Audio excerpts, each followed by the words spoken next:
गणमन अधिनायक जय हे भारत भाग्य विधाता।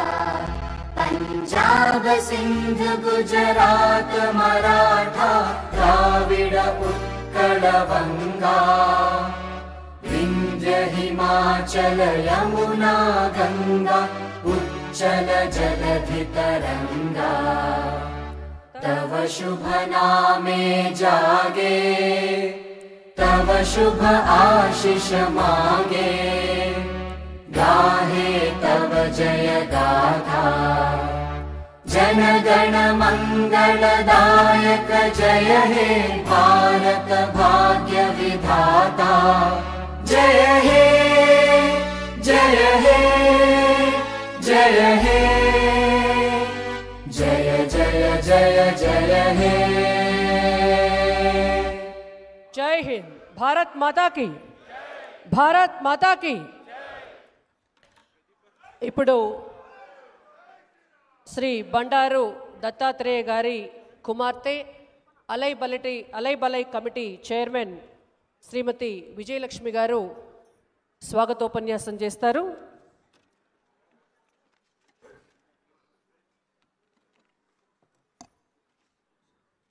అందరికీ నమస్కారం.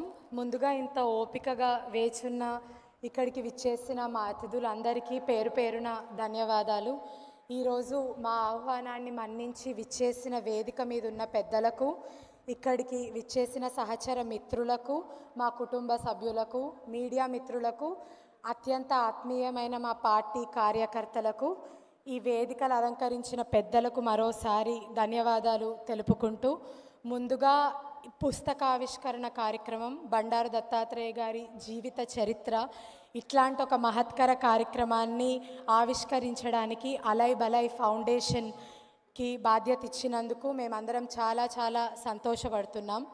ఈరోజు మేము చేసే ఈ పుస్తక ఆవిష్కరణ మా వ్యవస్థాపకుడి జీవిత చరిత్రను ఆవిష్కరించడం గాను, లేదా నేను ఒక కూతురిగా నా తండ్రి జీవితాన్ని పుస్తకావిష్కరణ కార్యక్రమం నిర్వహించడం గాను కాకుండా, ఒక నిరుపేద కుటుంబం నుంచి వచ్చిన ఒక ప్రజానాయకుడి జీవితం, నిరుపేద కుటుంబం నుంచి వచ్చిన పేదరికం ఆయనకి ఏ రోజు అడ్డు కాలేదు. కష్టాల కడలిలో సాగిన యవ్వనం నుంచి నడిచిన ఆయన నిరాశ పడలేదు. సంఘ్ ఆయనకి క్రమశిక్షణను నేర్పింది, దేశభక్తిని నేర్పింది. అట్లాగే కడుపు ఖాళీగా ఉన్న గుండె నిండా ఆదర్శంతో, దేశభక్తితో ముందుకు సాగుతూ శవాల కుప్పలో, ఇసుక దిమ్మెలో, దివిసీమ ఉప్పెన తెచ్చిన చేదు గుర్తుల నుండి నలుగురితో కలిసి నడిచినాడు. 4 సార్లు ఎంపీగా గెలిచినాడు. సికింద్రాబాద్ ప్రజల ఆశలు ఆకాంక్షలు నెరవేరుస్తూ 3 సార్లు కేంద్ర మంత్రిగా పనిచేస్తూ ఈరోజు గవర్నర్గా అంత ఎత్తు ఎదిగినా ఇంకా ఆయన ఒదిగే ఉంటాడు. అట్లాంటి ఒక ప్రజానాయకుడు జీవితాన్ని అందరి ముందుకు తీసుకురావాలి అన్న ఉద్దేశంతో అలైబలై కమిటీ ఈరోజు ఈ కార్యక్రమాన్ని నిర్వహించడం మాకు చాలా గర్వకారణం. అట్లాగే మీ అందరికీ తెలుసు, ఈరోజు ప్రజా జీవితంలో ఉన్న బండారు దత్తాత్రేయ గారి పుస్తకావిష్కరణ మాత్రమే మీ ముందుకు వచ్చింది. కానీ ఆయన జీవితం ఒక తెరిచిన పుస్తకం లాంటిది. ఆయన జీవితం ఏనాడో ఆయన ప్రజలకు అంకితం చేసినారు. కాబట్టి ఒక 3 సందర్భాలు వారి కూతురుగా ఈ వేదిక నుంచి మీ అందరితో నేను పంచుకోవాలనుకుంటున్నా. ఇక్కడ మీ అందరికీ తెలుసు, చాలామంది కార్యకర్తలకి మీ దత్తన్న స్వయాన ఫోన్ చేసి శుభాకాంక్షలు తెలుపుండొచ్చు. కానీ వారి కూతురుగా ఉన్న నాకు కానీ, వాళ్ళ కొడుకుగా ఉన్న వైష్ణవ్కి కానీ ఆయన సొంత వివాహ వార్షికోత్సవం కూడా ఈరోజు మీరు అడిగినా ఆయనకి తెలియదు. పక్కన ఎవరైనా చెప్తే మాకు ఫోన్ చేసి విషెస్ చెప్తారు. అట్లాంటి చాలా సందర్భాలు మాకున్నాయి. అట్లాగే తరాలు మారినా ఆయన పాత జ్ఞాపకాలతో కొత్త కార్యకర్తల్ని సైతం అమిడిపోయి అందరినీ కలుపుకుపోయే మీ దత్తన్న రైల్వే మినిస్టర్గా ఉన్నప్పుడు ఒక సందర్భం, ఒక టీవీ యాంకర్ వారిని అడగడం జరిగింది, మీ కూతురు పేరేంది సార్, ఆమె ఏం చదువుతుంది అంటే, నా బిడ్డ పేరు విజయలక్ష్మి అని. అదృష్టానికి నా పేరు కరెక్ట్గానే చెప్పిండు. కానీ ఆ రోజు నేను 7వ తరగతి చదువుతుంటే నా బిడ్డ 4వ తరగతి చదువుతుందని చెప్పిండు. అది నేను ఇంకా మర్చిపోని సందర్భం. ఈరోజు చాలా ఆప్యాయంగా పిలుచుకునే మీ అందరికీ, అందరి ఇంటి పెళ్ళిళ్ళకి ఆయన ఆత్మీయుడు కావచ్చు. ఇక్కడ మా కుటుంబ సభ్యుల పెళ్ళిళ్ళకి మాత్రం ఈ రోజుకి ఆయన ఒక ఆత్మీయ అతిథుడు మాత్రమే. ఈ రోజుకి కూడా ఆయన మాకు ఇచ్చే టైం ఒక అతిథిలాగే ఇస్తారు. దానికి పేరు సరిగ్గా సముచితంగా జరుపుకుంటూ ప్రజల కథే నా ఆత్మకథ అని ఆ పేరు పెట్టినాము. కాబట్టి ఈరోజు దత్తన్న ఆత్మీయులైన ఆయన కుటుంబంగా మేమందరమైనా ఆ టైటిల్, ఆ బుక్కి ఇచ్చిన ఆ పేరు సరిగ్గా సరిపోతుందని మేము నమ్ముతా ఉన్నాం. ఈరోజు 360 పేజీల పుస్తకంలో కుటుంబంకి అంటే కష్టంగా 7 పేజీలు ఇచ్చిండు నాన్న.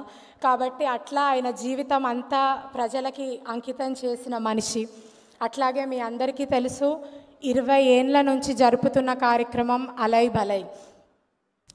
ఆయన ఆత్మీయతకు, ఆయన దాసరికతకు, ఆయన ఆత్మీయతే మా మార్గం, ఆయన దాసరికతే మా దారిగా పరోపకార శరీరం ఇదం అన్న నినాదంతో, అన్న స్ఫూర్తితో మొదలుపెట్టిన కార్యక్రమం అలై బలై. ఈ లోకం, ఈ ప్రపంచం ప్రేమ కన్నా ద్వేషం వైపు నడుస్తూ ఉంది.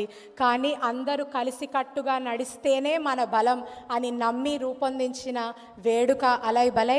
ఆ స్ఫూర్తితోనే అలై బలై ఫౌండేషన్ ఇంకా ఇట్లాంటి స్ఫూర్తిదాయక కార్యక్రమాలు చాలా చాలా జరుపుతుంది అని మనస్ఫూర్తిగా మీ అందరికీ హామీ ఇస్తున్నాము. ఈ పుస్తకం ఒక రూపానికి రావడానికి ఎందరో శ్రమించినారు. వారందరికీ శిరస్సు వంచి నమస్కరిస్తూ, నిర్వాహకులు ఇచ్చిన ఈ సమయాన్ని దాటలేదు అని భావిస్తూ మరోసారి ఇక్కడ విచ్చేసిన అందరికీ పేరు పేరున ధన్యవాదాలు. జై హింద్.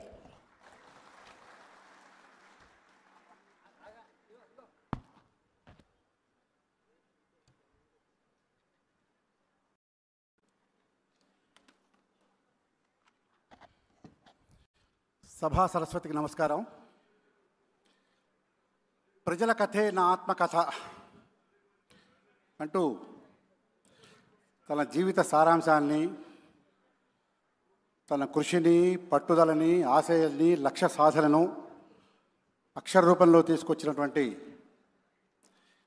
బండారు దత్తాత్రేయ గారి జీవిత కథను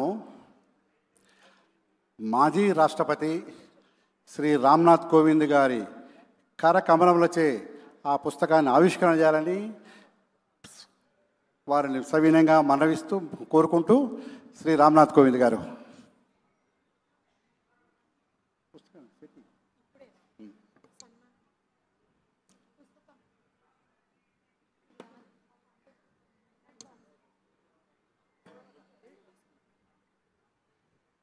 విజయలక్ష్మి విజయలక్ష్మి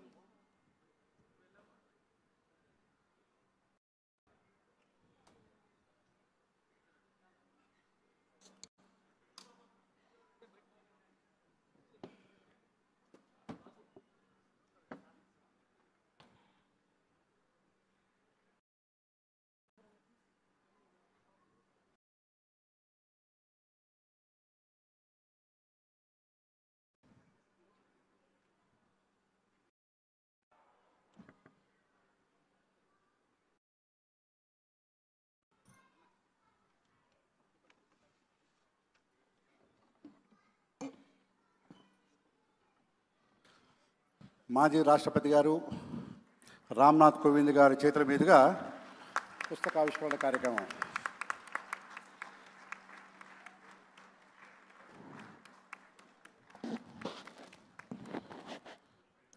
माननीय रामनाथ कोविंद जी से विनती है कि पहला कॉपी वेंकैया नायडू जी को प्रस्तुत करें और दूसरा कॉपी आंध्र प्रदेश मुख्यमंत्री चंद्रबाबू नायडू जी को प्रस्तुत करें.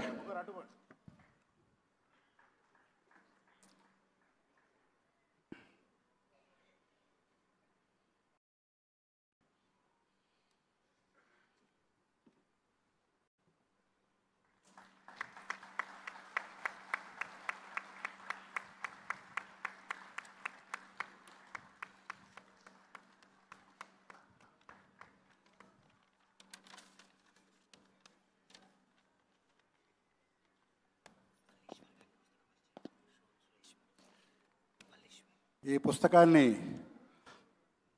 పరిచయం చేయడం కోసం ఈ పుస్తకాన్ని ఎంఎస్కో వాళ్ళు ప్రచురించారు. ఎంఎస్కో పబ్లికేషన్స్ వాళ్ళు. ఎంఎస్కో పబ్లికేషన్స్ తరఫున సీనియర్ పాత్రికేయులు తెలుగు జర్నలిజంలో చెప్పుకోదగ్గటువంటి స్థానాన్ని సంపాదించినటువంటి వాళ్ళు శ్రీ జి వల్లీశ్వర్ గారిని ఈ పుస్తకాన్ని వేదికకు సభకు పరిచయం చేయవలసిందిగా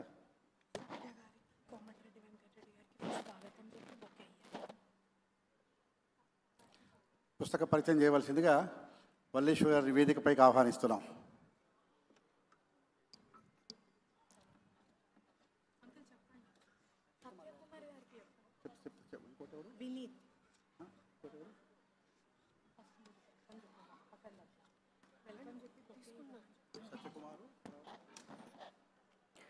ఆంధ్రప్రదేశ్ మంత్రివర్యులు సత్యకుమార్ గారికి, అలాగే సత్యకుమార్ గారికి వినీత్ గారిని బొకే ఇవ్వవలసిందిగా కోరుతున్నాము. తెలంగాణ రాష్ట్ర మంత్రివర్యులు శ్రీ కోమటిరెడ్డి వెంకటరెడ్డి గారికి కూడా ఈ కార్యక్రమానికి సాదరంగా స్వాగతిస్తూ వారికి కూడా బొకే ఇవ్వవలసిందిగా కోరుతున్నాం. ప్రముఖ పాత్రికేయులు ఎంఎస్కో ఎడిటర్ శ్రీ వల్లీశ్వర్ గారు బండారు దత్తాత్రేయ గారు రాసినటువంటి ప్రజల కథే నా ఆత్మకథ ఈ పుస్తకం గురించి ఒక 5 నిమిషాలు వారు పుస్తక పరిచయం చేయవలసిందిగా వారిని కోరుతున్నాం.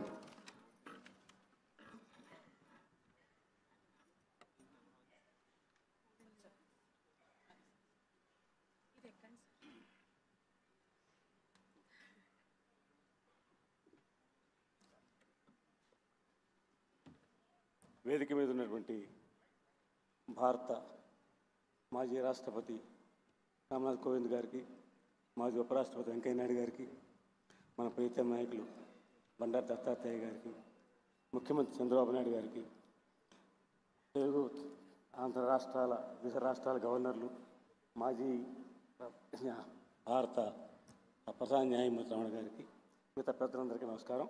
మీ అందరికీ నమస్కారం.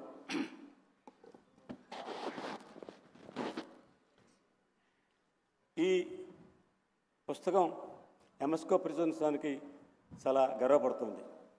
ఎందుకంటే ఇది బండారు దత్తాత్రేయ గారు మొట్టమొదటి వారు ఒక రా కంటెంట్ తీసుకునేవారు ఎంఎస్కో విజయ్ కుమార్ గారితో మాట్లాడారు. ఈ కంటెంట్ చూసిన తర్వాత దీన్ని ఏం చేయాలో ఆలోచిస్తామని విజయ్ కుమార్ గారు చెప్పారు. తర్వాత దత్తాత్రేయ గారి ఈ కథ అంతా కూడా చదివిన తర్వాత విజయ్ కుమార్ గారికి అనిపించింది, వీరి జీవితంలో చాలా మలుపులు ఉన్నాయి, మెరుపులు ఉన్నాయి, చేత్కారాలు ఉన్నాయి, సత్కారాలు ఉన్నాయి. అసలు ఒక జీవితం ఎన్ని రకాల మలుపులు తిరగచ్చో, అవకాశం ఉంటుందో అవన్నీ కూడా ఉన్నాయి. మీరు ఆశ్చర్యపోతారు. ఒక చిన్న సంఘటన చెప్తాను. వారు కాలేజీలో చదువుతున్నప్పుడు పరీక్షల్లో వారికి తగిన మార్కులు రాలా. ఎలాగా పరీక్ష ఫెయిల్ అయితే అంటే మళ్ళీ పరీక్ష రాయాలి కదా. అప్పుడు కాలేజీలోకల్లా బాగా చదువుతున్నటువంటి విద్యార్థుల్లో ఒక అమ్మాయి ఉంది, చాలా అందమైన అమ్మాయి, కాలేజీ బ్యూటీ ఆమె పేరు వహీదా బేగం. ఆమె దగ్గరికి వెళ్ళి నీ నోట్స్ నాకు ఇస్తావా, నేను రాసుకుంటా అంటే ఆమె ఆనందంగా ఇచ్చింది. ఎందుకు ఇచ్చింది, ఎలా ఇచ్చింది మీరు ఊహించలేరు. అంటే ఒక వ్యక్తి యొక్క వ్యక్తిత్వం ఎలా ఉంటే సమాజం ఎలా స్పందిస్తుందో ఆ ఒక సంఘటన చెప్తుంది. ఇలాంటి అనేక సంఘటనలు ఉన్నాయి, అనేక అద్భుతాలు ఉన్నాయి. ఈ అద్భుతాలతో ఇన్ని మలుపులతో ఉన్న కథని, ఈ జీవిత చరిత్రని మనం పబ్లిష్ చేయకపోతే ఎలాగని విజయ్ కుమార్ గారు అనుకున్నారు. వారు తప్పకుండా చేస్తాం దత్తాత్రేయ గారు అన్నారు. ఆ కార్యక్రమంలో ఎంఎస్కో పనిచేసింది. అది గత దాదాపు 5-6 మాసాలు పట్టింది. అనేక సార్లు వారు మాట్లాడటం, వారి యొక్క బంధువులు, స్నేహితులు మాట్లాడటం, అనేక విషయాలు. ఒక్క మాట చెప్తాను, జీవితంలో ఒక మనిషి ఎదగాలంటే ఏం కావాలి అంటే పెద్ద డిగ్రీలు కాదండి, కామన్ సెన్స్ కావాలి. అద్భుతంగా భగవంతుడు ఇచ్చాడు దత్తాత్రేయ గారికి. అది సాధారణమైన కామన్ సెన్స్ కాదు. ఎప్పుడు ఏ సందర్భంలో ఎక్కడ ఎవరితో ఎలా ఎంతవరకు మాట్లాడాలో ఆ ఔచిత్యం దత్తాత్రేయ గారు తెలుసు. అది చిన్నప్పటి నుంచి ఒకటి. రెండోది పట్టుదల. పట్టుదల అంటే పట్టుదల. ఇది జరగాలి అంటే జరగాలి, ఇది మంచి పని కదా జరగాలి. జరగాలంటే ఏం చేయాలి? జరగదని ఆఫీసర్లు చెప్తారు, జరగదు ఇంకోటి చెప్తారు. ఇది మంచి పని కదా, ఎందుకు జరగదు? జరిగేదాకా నేను పోరాటం చేసి తీరుతాను. ఇది వారి జీవితాన్ని నడిపించినట్టు ఈ 2 విషయాలు, common sense, tremendous common sense, రెండోది పట్టుదల. వీటికి మించి ఒక్క విషయం చెప్తాను. అది ఏమిటంటే వారు ఈ పుస్తకంలో వెనక పేజీలో రాశారు. ఇది ఒక్కటి చెప్తాను. ఇవన్నీ అది చిన్న వయసు నుంచి పెద్ద వయసు దాకా ఎమర్జెన్సీలో వేషాలు ఇవన్నీ ఉంటాయి. అన్నిటిని అధిగమించి దూసుకు వెళ్ళాలని నన్ను నడిపించిన శక్తి ఒక్కటే అన్నారు. ఒకే ఒక శక్తి వారిని ఈ స్థాయికి తీసుకొచ్చింది. ఇవాళ ఇన్ని వేల మంది ఇక్కడ రావడానికి, ఇంతమంది పెద్దలు విచ్చేసి కార్యక్రమంలో పాల్గొనడానికి కారణం ఏంది? ఆ శక్తి ఏమిటి అది బండారు దత్తాత్రేయ గారి ప్రజల కథైన ఆత్మకథ చదివితేనే తెలుస్తుంది. తప్పక చదవండి, తెలుసుకోండి. ప్రతి ఒక్కరూ you can make use of it. ధన్యవాదాలు. అవకాశం కల్పించింది. నమస్కారం.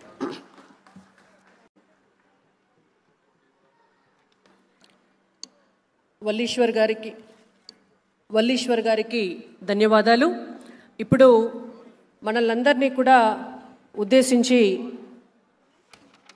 గౌరవనీయులు పెద్దలు రామ్నాథ్ కోవింద్ గారు మాట్లాడవలసి.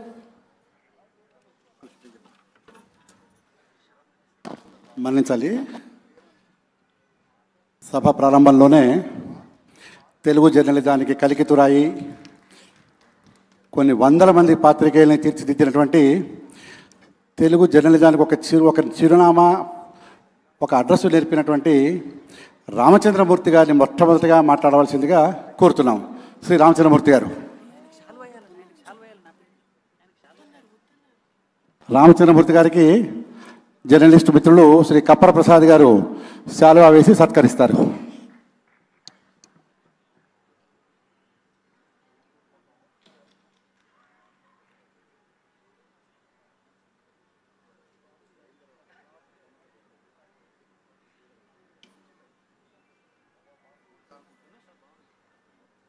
సార్ నమస్కారం.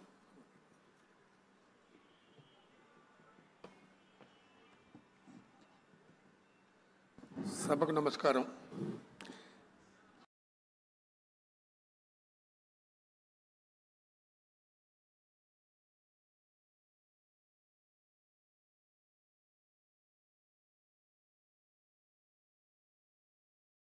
వేదిక మీద ఉన్న మహానుభావుడు, సభలో ఉన్న పెద్దలు అందరికీ నమస్కారం. దత్తాత్రేయ గారు ప్రజల మనిషి కాబట్టి ఆయన జీవిత కథ అంటే ప్రజల కథ. చక్కగా హెడ్డింగ్ సరిపోయింది. దత్తాత్రేయ గారు హైదరాబాద్లో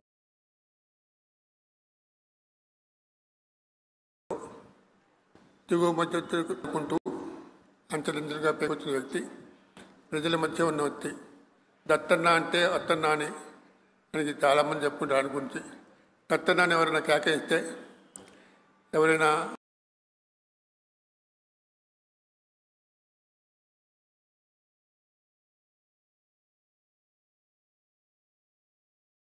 పిలిస్తే ఈయన పరిగెత్తుకుంటూ వెళ్ళే రకం.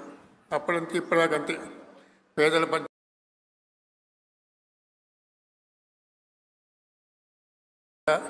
పెరిగి ప్రజలతో ఉంటూ పేదరికాన్ని జయించి రాష్ట్ర పరిధి దాటి కేంద్రంలో వెళ్ళి గవర్నర్గా పనిచేసి అన్ని రకాల ప్రజలతో మమేకమై జీవించిన వ్యక్తి దత్తాత్రేయ జీవితం గురించి తెలుసుకుంటే మనం తెలుగు రాష్ట్రాల ప్రజల జీవితం గురించి, భారతదేశం జీవితం గురించి తెలుసుకోవచ్చు. తెలుగు రాష్ట్రాల ప్రజలు అందరూ ఇక్కడ ఉన్నారు. ఒక తెలంగాణ కాక ఆంధ్రప్రదేశ్లో కూడా చాలామంది వచ్చారు. అందరికీ ధన్యవాదాలు. ఇప్పుడు ఇది నేను ఎక్కువ మాట్లాడిన సమయం కాదు. దత్తాత్రేయ గారిని పూర్తిగా మనస్ఫూర్తిగా అభినందిస్తూ దీన్ని ప్రచురించిన ఎంఎస్కో విజయ్ కుమార్ గారిని, ప్రొడ్యూసర్ గారిని అభినందిస్తూ ధన్యవాదాలు. నమస్కారం.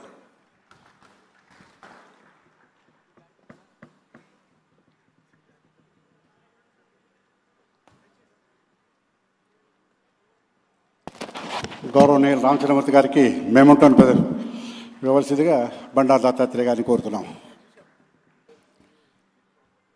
శ్రీ సభను ఉద్దేశించి వచ్చి శ్రీ కోమటిరెడ్డి వెంకటరెడ్డి గారిని మాట్లాడవలసిందిగా కోరుతున్నాం.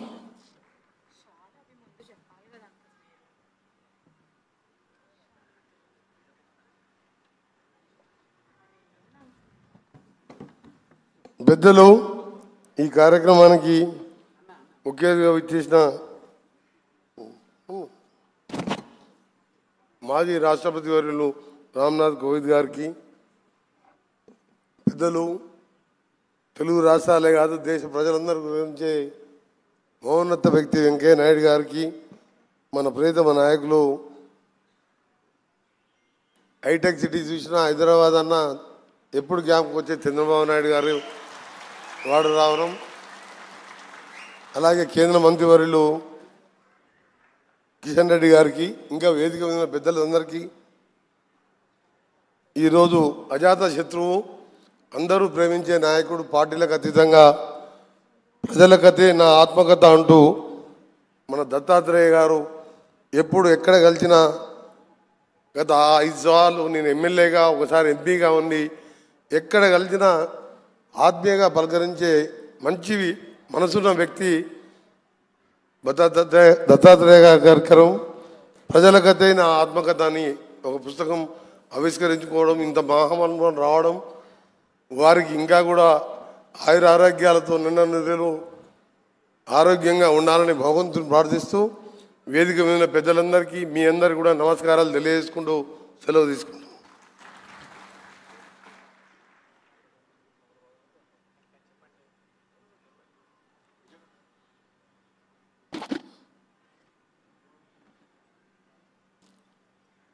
ఈ సభకు విచ్చేసి దత్తాత్రేయ గారి గురించి 2 మంచి మాటలు చెప్పినటువంటి కోమటిరెడ్డి వెంకటరెడ్డి గారికి అనేక ధన్యవాదాలు. మాజీ రాష్ట్రపతి ప్రత్యేకంగా ఈ కార్యక్రమం కోసమే భాగ్యనగర్ వచ్చినటువంటి గౌరవనీయులు రామ్నాథ్ కోవింద్ గారిని ప్రసంగించవలసిందిగా కోరుతున్నాం. మానే రామ్నాథ్ కోవింద్ జీ.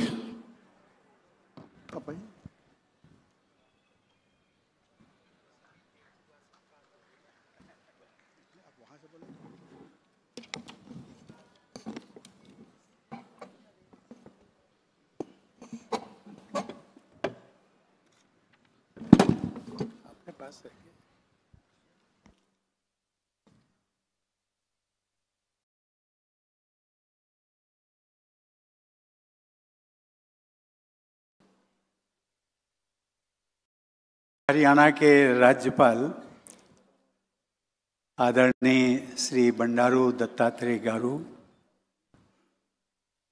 की आत्मकथा, जिसका नाम है जनता की कहानी और मेरी आत्मकथा, आज उसका उद्घाटन करते हुए न केवल मुझे बल्कि मेरे सभी सहयोगियों को और आप सबके उसके साक्षी बने, मुझे बहुत प्रसन्नता हुई, बहुत प्रसन्नता हुई। मैं अपने को रोक नहीं पाया।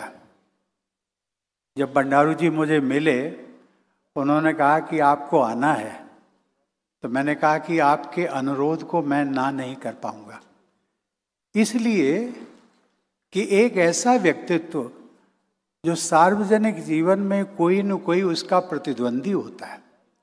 अभी मैं चंद्रबाबू नायडू जी से यही बात करता था। मैंने कहा बंडारू दत्तात्रेय जैसे लोगों को हम कहाँ ढूंढेंगे? सार्वजनिक जीवन में ऐसा कोई आदमी मिलता नहीं है जिसका कोई शत्रु ना हो, प्रतिद्वंदी ना हो, and he is a friend of everybody. मुझे लगता है उनके जीवन में उनकी जो डिक्शनरी है उसमें शायद शत्रु और प्रतिद्वंदी का कोई नाम ही नहीं है।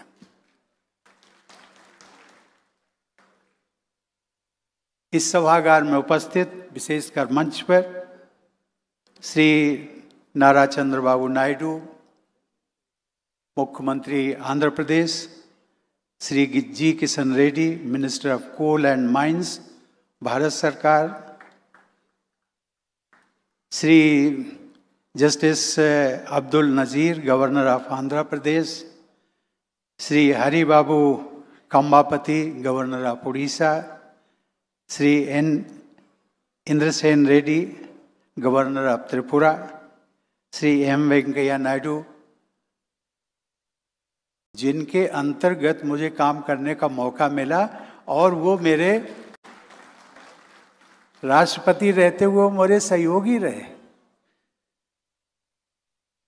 Justice M V Ramana, former chief justice of India, Shri Bhupati Raju Srinivas Varma, और मंच पर बहुत सारे नाम हैं।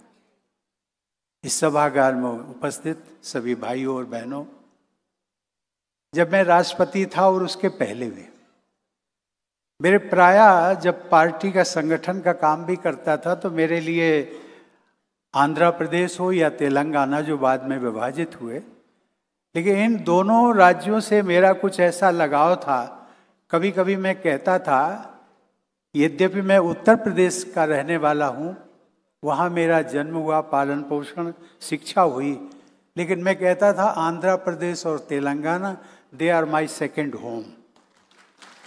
और इसलिए कहता था न केवल हैदराबाद तक, न केवल करीमनगर तक या इसकी विजयवाड़ा और आपका वाइजैक तक, इन सभी ऐसे जिलों में मुझे लगता है कई जिलों में मुझे रात्रि निवास करने का अवसर भी मिला। मैं अपने को सौभाग्यशाली मानता हूँ। बंडारू जी के बारे में मैं इतना ही कह सकता हूँ कि एक मल्टी डायमेंशनल पर्सनालिटी है। मुझे बताया गया कि वो बचपन से छोटे बच्चों, गरीब, पिछड़े, दलित, अल्पसंख्यक समाज का कोई भी व्यक्ति हो उससे जुड़े रहे। उनके उत्थान के लिए उन्होंने सभी काम किए। मलिन बस्तियों में जा जाकर उन्होंने छोटे बच्चों को अपने हाथों से नहलाया, जो कि शायद आज हम कल्पना नहीं कर सकते। नहलाया करते तो एक अच्छा जीवन कैसे जिया जाए इसकी शिक्षा देते थे। मित्रों, मैंने देखा है कि सार्वजनिक जीवन में तमाम कठिनाइयों का सामना करते हुए जो लोग आगे बढ़ते हैं, ऐसे नेताओं में बंडारू दत्तात्रेय जी उनमें से एक है। दत्तात्रेय जी ने अपनी पुस्तक में, आत्मकथा में लिखा है, आपातकाल का भी जिक्र किया है। उसका मैं बहुत विवरण नहीं देना चाहता हूँ, लेकिन एक चीज मुझे बहुत अच्छी लगी कि कुछ लोग जो थे उनके जेल साथी, मुझे बताया गया कि वो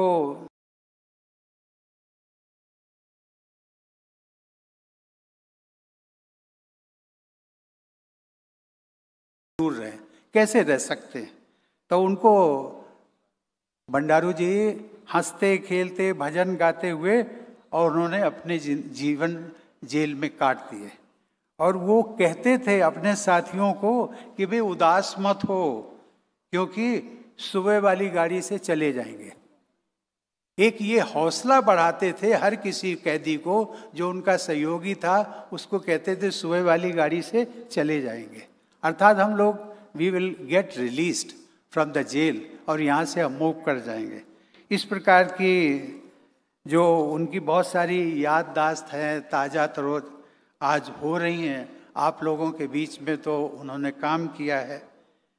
मैं इसमें केवल इतना ही कहना चाहता हूँ, अभी हमारे वक्तागण बहुत हैं, लेकिन उन्होंने जितनी भी, मेरा उनसे संपर्क बहुत पुराना, जब मैं सांसद था 1994 से लेकर के, तो मेरी उनके साथ में मित्रता हुई।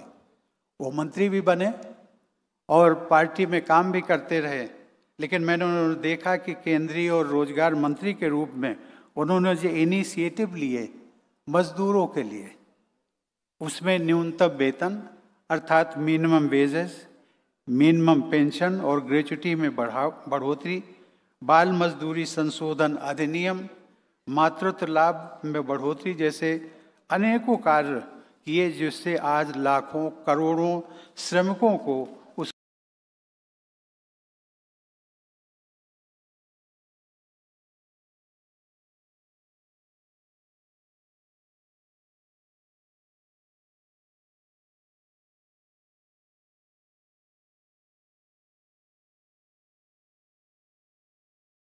लाभ हो रहा है। क्या मैंने कहा, यही आपको पुस्तक है, this is the constitution of India. आपके लिए यही हमारी गिफ्ट है। हम बाइबल है, कुरान है और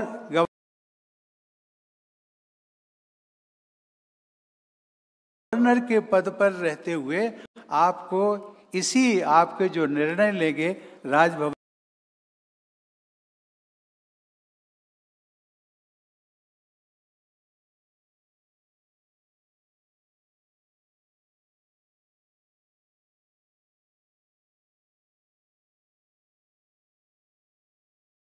में वो इसी के अनुरूप होने चाहिए।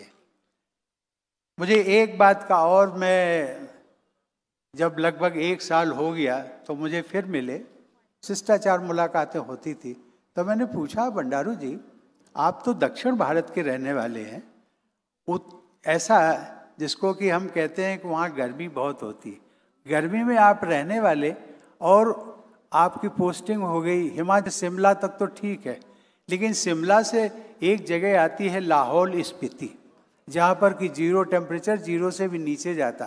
मैंने कहा वहाँ कैसे आप जाएंगे, वहाँ कैसे रह सकते हैं? यदि आपको लोक सेवा का कार्य करना है तो वहाँ आपको जाना जरूरी भी है, लेकिन हमें ये बताइए आप जाएंगे कैसे? तो भंडारू जी ने कहा कि मैं तो चाहता हूँ कि वहाँ से मुझे शिफ्ट कर दिया जाए। तो मैंने कहा कि भंडारू जी आप यदि ट्रांसफ़र चाहते हैं तो माननीय वेंकैया जी बैठे हुए, माननीय वेंकैया जी से बात करिए और लोगों से बात करिए, प्रधानमंत्री जी से। कह लगे नहीं, हमने आपको अपनी तकलीफ बता दी है और आपको जो उचित लगे वो आप करिएगा। एक बात कि सर आपने मेरे मन की बात छीन ली, मुझे इतना साहस नहीं हो रहा था कि मैं किसी को कहूँ कि भाई मुझे ऐसी जगह क्यों आपने पोस्टिंग कर दी है जहाँ पर सर्दी ही सर्दी होती है। आपने मेरे मन की बात पढ़ ली और इसके लिए मैं बहुत आपका आभारी हूँ। और ईश्वर की कृपा से, मेरी कृपा कुछ भी नहीं, ईश्वर की कृपा से उनका 1.5 वर्ष बाद तबादला भी हो गया। हरियाणा में बहुत अच्छा लग रहा है।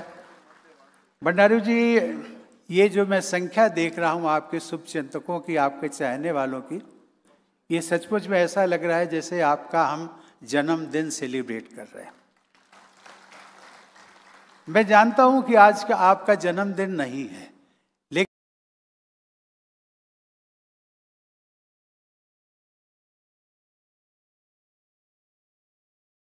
जो पुस्तक रिलीज हुई है, ये दिन भी जो है आपका जन्मदिन से कम भी नहीं है। और इसीलिए मैं चलते चलते बस एक ही बात कहूँगा, वो दिल की दुआ भी है, ईश्वर से प्रार्थना भी है कि तुम जियो हजारों साल और साल के दिनों 50। इसी के साथ में मैं लेडी गवर्नर भंडारू जी आपका, आप दोनों की लंबी उम्र मिले, दीर्घायु हों, स्वस्थ रहें, यही मेरी ईश्वर से प्रार्थना है। धन्यवाद, नमस्कार।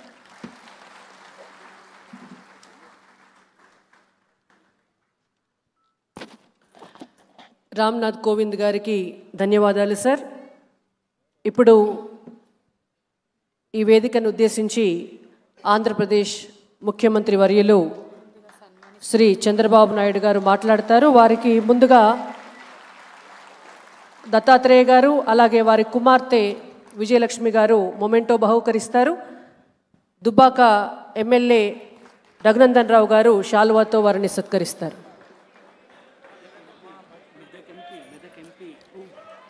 మెదక్ ఎంపీ రఘునందన్ రావు గారు వారిని శాలువాతో సత్కరిస్తారు. అన్న అప్గ్రేడ్ అయ్యారు, నేనే మర్చిపోయాను. చంద్రబాబు నాయుడు గారిని మాట్లాడవలసిందిగా కోరుతున్నాము సార్, ప్లీజ్.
శ్రీనివాస్ వర్మ గారు,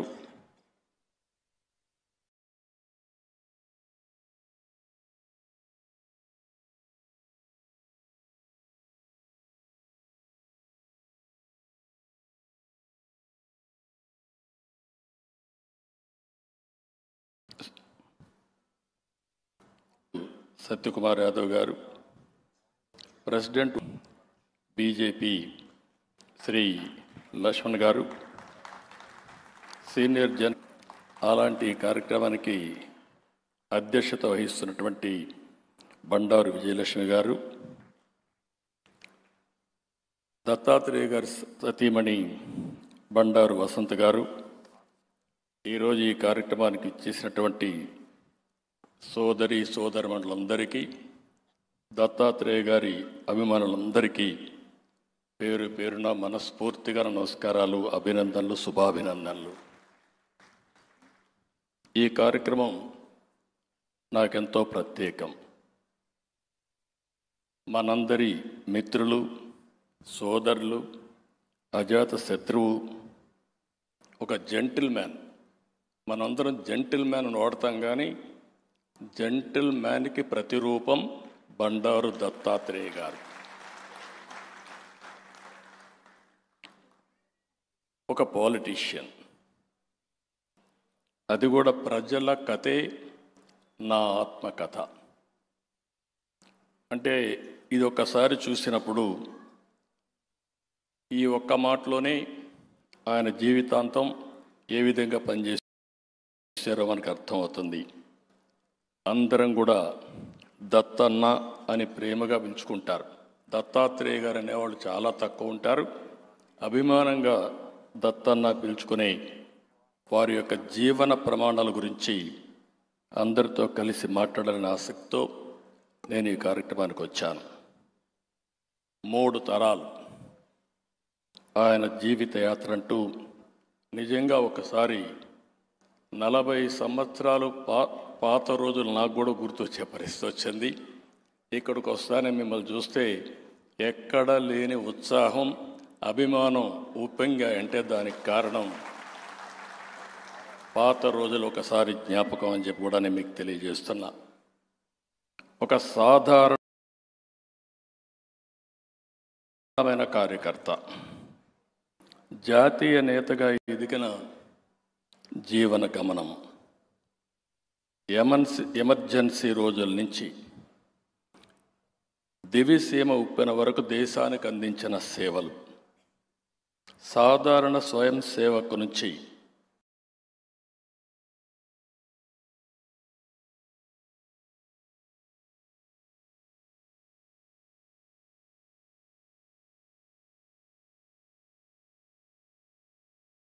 ఉన్నత స్థాయికి ఎదిగిన వ్యక్తిత్వం, ఎన్నో పోరాటాలు, ఎన్నో ఉద్యమాలు, ప్రజా జీవితంలో ఎన్నో సంఘర్షణలు. దత్తాత్రేయ గారిది పేరుకు హిందుత్వం, ఆయన మతం భారతీయం, కోరుకునేది జనాహితం, అనుసరించేది లౌకికవాదం, పాటించేది మత సామరస్యం. అలై బలై అన్ని వర్గాల్ని, అందరినీ ఒక త్రాటి మీదకి తెచ్చిన వ్యక్తి. ఆయనకు నాకు తెలిసినంతవరకు విరోధని ఉండడు, ఏ రాజకీయ పార్టీ అని వ్యత్యాసం ఉండదు. ఆ రోజు ఎవరెవరిని పిలవాలో అందరినీ పిలిచి అందరినీ కలిపేదానికి ఒక వేదికగా తయారు చేసిన వ్యక్తి బండారు దత్తాత్రేయ గారు అని చెప్పి కూడా నేను మీకు తెలియజేస్తున్నా. తెలుగు రాష్ట్రాల్లో అజాత శత్రువు అంటే, ఒక ఆదర్శమైనటువంటి రాజకీయ జీవితం అంటే మనందరికీ గుర్తొచ్చేది బండారు దత్తాత్రేయ గారు అని చెప్పి మరొక్కసారి విజ్ఞప్తి చేస్తున్నాం. ఆయన ఆత్మకథలో ఒక వ్యాఖ్య చేశారు. ఒక్క రాత్రిలో ప్రకృతి విలయతాండం చేసి లక్షలాది మందిని తుడిచిపెట్టేసిన దౌర్భాగ్య దృశ్యాలు చూస్తానని కానీ, అక్కడ శవాల్ని ఏరుతూ బతికున్న వారికి దాహార్ తీరుస్తూ కొన్ని వారాల పాటు సేవ చేయాల్సి వస్తుందని అంతకు ముందెప్పుడు కూడా ఊహించలేదు అని రాస్తాడు. ఆ ఒక్క మాట చాలు ఆయన జీవితంలో ఆయన చేసిన సేవలు.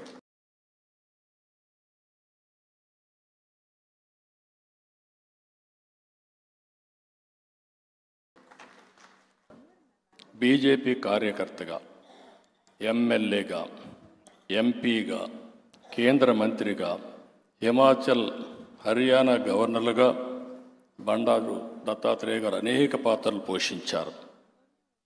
అధికారంలో ఉన్నా లేకున్నా పార్టీ కోసం పనిచేసే నిబద్ధతతో నిలబడిన వ్యక్తిత్వం అయింది.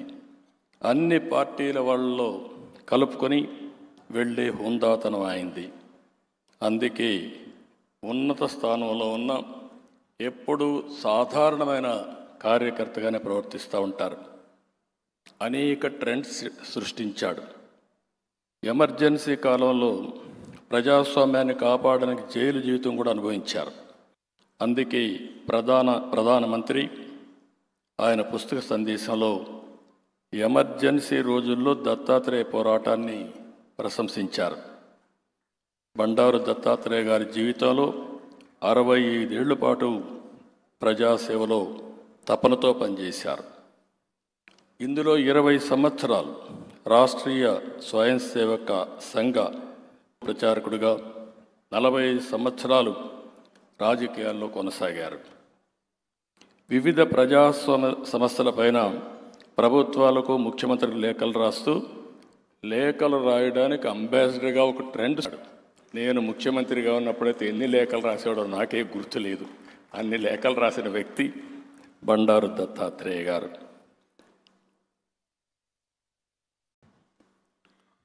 హేమీలతో ప్రయాణం చేశారు. ఇది ఒక అరుదైన అనుభవం. సంఘ్ కార్యకలాపాల్లో డాక్టర్ మనోహర్ షిండే గారితో, సంఘ్ చాలక్ శ్రీ మాధవ్ సదాశివరావు గోల్వాల్కర్తో, మోహన్ భాగవత్తో ఇలాంటి అతిపెద్ద నాయకులతో పనిచేసే అవకాశానికి రావడం అరుదైన అనుభవం. రాజకీయాల్లో చూస్తే అటల్ బిహార్ వాజ్పేయి, కేఎల్ అద్వానీ, మురళీ మనోహర్ జోషి, బంగారు లక్ష్మణ్, వెంకయ్య నాయుడు, రాజ్నాథ్ సింగ్, అమిత్ షా, నరేంద్ర మోడీ గారి వంటి అగ్రనాయకులతో కలిసి పని చాలామందికి దొక్కదు. ఒక దత్తాత్రేయ గారి దక్కింది. నిబద్ధత, బాధ్యత, అంకిత భావం, సాధారణ జీవితం ఆయన ప్రత్యేకం. జాతీయత, సేవ, సమగ్రత ఈ 3 మౌలిక విలువల చుట్టూ ఆయన రాజకీయ జీవితం మొత్తం కూడా ప్రయాణం చేసింది. పాలనలో సవాళ్ళు, విధానాల్లో రూపకల్పన వంటి అన్ని విషయాలు కూడా అర్థమయ్యే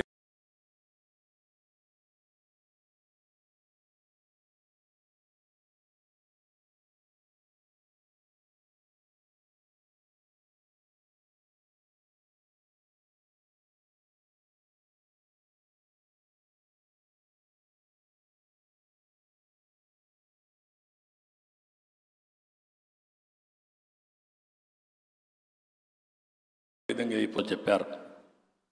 ఇవన్నీ చూసిన తర్వాత ఆయన జీవితంలో ఒకసారి చూస్తే 91లో మొదటిసారిగా ఎంపికయ్యారు ఎంపీగా. 96లో ఆంధ్రప్రదేశ్ బీజేపీ అధ్యక్షుడిగా 99, 2002, 2003, 2014లో సేవలు అందించారు. నేను ముఖ్యమంత్రిగా ఉన్నప్పుడు, లేకపోతే తెలుగుదేశం పార్టీలో ఉన్నప్పుడు వారు చేసిన హైదరాబాద్ కృషి నాకు ఇప్పుడు కూడా జ్ఞాపకం ఉంది. అణువణువున హైదరాబాద్ అభివృద్ధి కోసం పనిచేసిన వ్యక్తి బండారు దత్తాత్రేయ గారని చెప్పి కూడా నేను మీకు తెలియజేస్తున్నా. ఇక్కడ చూసినప్పుడు నలుగురిని చూస్తున్నాను. ఒకటి దత్తాత్రేయ గారు, 2 పక్కనే కిషన్ రెడ్డి దత్తాత్రేయ గారు, 2 పక్కనే కిషన్ రెడ్డి గారు, 3 లక్ష్మణ్ గారు, 4 ఇందర్సేనారెడ్డి గారు. ఈ నలుగురిని హైదరాబాద్లో అనేక సందర్భాల్లో చూశాను. వీళ్ళ అభివృద్ధి ఎప్పటికీ హైదరాబాద్ మరిచిపోలేదని చెప్పి కూడా మరొక్కసారి మీ అందరికీ విజ్ఞప్తి చేస్తున్నా. ఇక వెంకయ్య నాయుడు గారి గురించి చెప్పాల్సిన అవసరం లేదు. ఆయనైతే ఆ రోజుట్లో కేంద్ర మంత్రిగా ఉండి అదే మరి జాతీయ అధ్యక్షుడిగా ఉండి అనేక విధాలుగా కృషి చేశారు. మన దత్తాత్రేయ గారు బీజేపీ జాతీయ కార్యదర్శిగా 2004, జాతీయ ఉపాధ్యక్షుడు 2013 పదవులు నిర్వహించడమే కాకుండా రైల్వే స్టాండింగ్ సభ్యుడిగా, ఓబీసీల సంక్షేమ కమిటీ చైర్మన్గా పనిచేశారు. ఈరోజు హిమాచల్ ప్రదేశ్ గవర్నర్గా పనిచేశారు. 2021 నుంచి హర్యానా గవర్నర్గా పనిచేస్తున్నారు. ఈ పుస్తకం చూసిన తర్వాత ఆయన జీవితం, దృక్పథం, రాజకీయ అనుభవాలు అన్నీ ప్రతిబింబిస్తూ భవిష్యత్ తరాలకు ఒక స్ఫూర్తినిచ్చే విధంగా ప్రజల కథే నా ఆత్మకథ పుస్తకం ఉంది. సుదీర్ఘ అనుభవం ఉండే వ్యక్తి మన దత్తాత్రేయ గారు. ఒక మాటలో చెప్పాలంటే, ఏదైనా చెప్పాలంటే వ్యక్తిత్వం ఉండాలి. ధైర్యంగా ఒక సందేశం ఇవ్వాలంటే ఒక చరిత్ర ఉండాలి. ఈ రెండూ కలిగిన వ్యక్తి బండారు దత్తాత్రేయ గారు అని చెప్పి నేను మీకు తెలియజేస్తున్నా. ఇంకో పక్క ఉత్తర భారతదేశం, దక్షిణ భారతదేశాన్ని రెండు దిక్కల్లా పనిచేసి ప్రజలతో మమేకం కాగలిగారు. ఇలాంటి చెప్పుకుంటూ పోతే అనేక విషయాల్లో ఆయన ఒక ఆదర్శం. ఆయన్ని మనస్ఫూర్తిగా అభినందిస్తూ ఇక్కడికి వచ్చినప్పుడు శిల్పకళా వేదిక అనగానే నాకు గుర్తొచ్చేది పాత జీవితం, ఒకప్పటి కథ. ఒకప్పుడు మీకు అందరికీ ఒక ఐడియా ఉంటుంది. హైదరాబాద్ని వేదిక పై నుండి మేమందరం కూర్చొని తెలుగు జాతిని ఏ విధంగా అగ్రస్థానంలో పెట్టాలని ఆలోచించినప్పుడు మొదటి బ్రేక్ త్రూ, మొదటి అడుగు హైటెక్ సిటీ. దాంతో ప్రారంభమైంది మన జర్నీ. ఇప్పటికి కూడా జ్ఞాపకం. వేదిక పై నుండి మిత్రులందరం కలిసి వాజ్పేయి గారిని పిలిపించి హైటెక్ సిటీతో ప్రారంభించాం. ఐటీకి ప్రాధాన్యత ఇచ్చాం. అదే సమయంలో టెక్నాలజీకి ప్రాధాన్యత ఇచ్చాం. కానీ మన సాంప్రదాయాలు మర్చిపోకూడదు. మన వారసత్వాన్ని ఆ రోజు సౌత్ ఇండియా కౌన్సిల్ ఆధ్వర్యంలో ఈ ప్రాంతం ఉంది. ఇప్పుడు నేను ఉండేది. చెన్నారెడ్డి గారు చైర్మన్, తమిళనాడు గవర్నర్. ఆయన ఒకటే అడిగాను, ఈ ప్లేస్ నాకు ఇమ్మని అడిగితే అడగంగానే ఈ ప్లేసు ఒక తీసుకోమని చెప్పి ఇచ్చారు. అక్కడి నుంచి అంత మునుపు మీరు చూస్తే రవీంద్ర భారతి ఒకటే ఉండేది మనకు, చిన్న హాలు. ఇమ్మీడియట్గా ఒక కాన్ఫరెన్స్ హాల్ కావాలని శిల్పకళా వేదిక, శిల్పారావం ఈ రెండు కూడా అభివృద్ధి చేశాం. ఒక పక్క హైటెక్ సిటీ, ఇంకొక పక్క చుట్టుపక్కల ఐటీ కంపెనీలు, మధ్యలో మన సాంప్రదాయాల్ని ఎప్పటికీ గుర్తుపెట్టుకునే విధంగా శిల్పకళా వేదిక, శిల్పారావం ఏర్పాటు చేశాం. అవి చూసిన తర్వాత అనిపిస్తుంది, ఈరోజు తర్వాత చాలా డెవలప్మెంట్ జరిగాయి. బిల్ క్లింటన్ వచ్చినప్పుడు 2 నగరాలుంటే ఈ 2 నగరాలకు 3వ నగరాన్ని యాడ్ చేయాలని హైదరాబాద్, సికింద్రాబాద్కి అదనంగా సైబరాబాద్ నగరాన్ని కూడా నామకరణం చేసి ఈరోజు సైబరాబాద్ని తీసుకెళ్ళాం. ఈరోజు ఇవన్నీ చూసినప్పుడు ఒక ఆనందం, ఒక తృప్తి. రాజకీయ జీవితాల్లో ఏ వ్యక్తికైనా కావాల్సింది మనం చేసిన పనులు శాశ్వతంగా ప్రజలకు ఫలితాలు ఇచ్చినప్పుడు దానికంటే మించిన ఆనందం ఏది ఉండదని మరొక్కసారి మీ అందరికీ విజ్ఞప్తి చేస్తున్నా. ఈ సందర్భంగా తెలుగు జాతి చరిత్రలో ఒక ప్రత్యేకమైన స్థానం ఉంది. మనం అనేక సందర్భాలు చూసాం. ఒకప్పుడు హైదరాబాద్ స్టేట్, మెడ్రాస్ ప్రెసిడెన్సీలో భాగం ఆంధ్రప్రదేశ్, 2 రాష్ట్రాలు కూడా కలిసి ఆంధ్రప్రదేశ్ రాష్ట్రం. తర్వాత ఈరోజు 2 రాష్ట్రాలు, తెలంగాణ రాష్ట్రం, ఇంకో పక్క ఆంధ్రప్రదేశ్ రాష్ట్రం. నేను ఎక్కడున్నా మిమ్మల్ని అందరినీ మనందరం కూడా చేయాల్సింది.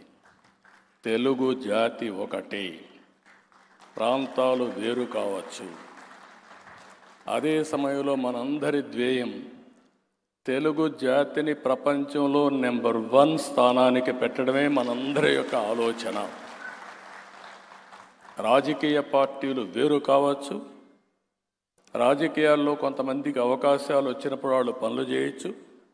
ఈరోజు మనం గుర్తుపెట్టుకోవాలి, పివిఎన్ నరసింహారావు గారు ఈ గడ్డ మీద పుట్టిన వ్యక్తి ఆర్థిక సంస్కరించి దేశం యొక్క దశ దిశ మార్చారు. ఇవన్నీ మనం గుర్తుపెట్టుకొని భవిష్యత్తులో కూడా తెలుగు జాతిని నెంబర్ 1 చేసే విధంగా ముందుకు పోవాలని మరొక్కసారి కోరుకుంటూ, ఈరోజు ప్రపంచం, నాకు ఈ డౌట్ లేదు, ప్రపంచంలోనే భారతదేశం నెంబర్ 1గా తయారయ్యే రోజులు తొందరలోనే ఉన్నాయి. ఇండియన్స్ ప్రపంచం మొత్తానికి నెంబర్ 1గా ఉంటారు. అదే సమయంలో తెలుగు జాతి మొన్నటి వరకు జూయిష్ని గురించి మాట్లాడేవారు. ఈరోజు ప్రపంచం మొత్తం మాట్లాడాల్సింది తెలుగు జాతి అందరికంటే అగ్రజాతిగా ఉండడానికి మనందరం దీక్ష తీసుకొని ముందుకు పోవాల్సిందిగా కోరుకుంటూ, భారతదేశాన్ని ముందుకు తీసుకుపోయే బాధ్యత ప్రధానమంత్రి గారు తీసుకుంటారు. తెలుగు జాతిని ముందుకు తీసుకుపోయే బాధ్యత ఇక్కడుండే ఈ రాష్ట్రాల్లో ఉండే తెలుగు జాతి మొత్తం ఒక పద్ధతి ప్రకారం పనిచేయాలని మరొక్కసారి కోరుకుంటూ, దానికి కూడా దత్తాత్రేయ గారు ఒక స్ఫూర్తి, ఒక అజాత శత్రువు. నేను చూశాను, ఒక పార్టీ కాదు, అన్ని పార్టీలని ఒక వేదిక మీద ఒకరోజు కాదు ప్రతి ఒక్క సంవత్సరం తీసుకొచ్చి ఐకమత్యాన్ని కాపాడిన వ్యక్తి బండారు దత్తాత్రేయ గారు. ఆ ఐకమత్యంతోనే మనందరం ఒకటిగా ముందుకు పోవాలని మరొక్కసారి విజ్ఞప్తి చేస్తూ, అందరికీ నమస్కారాలు. జై హింద్. నమస్కారాలు.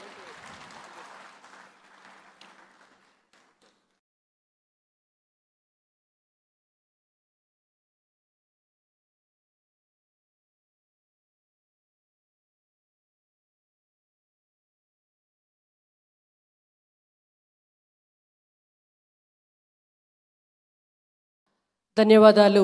ఆంధ్ర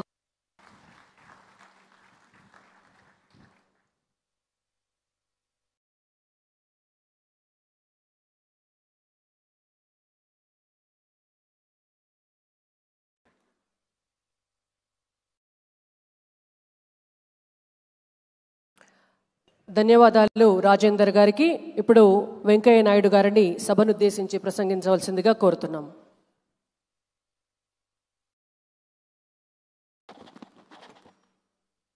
అందరికీ నమస్కారాలు. వేదిక పైన అనేక మంది పెద్దలు ఉన్నారు, అందరినీ పరిచయం కూడా చేశారు. అందువల్ల మళ్ళీ నేను అన్ని పేర్లు తీసుకొని కూడా,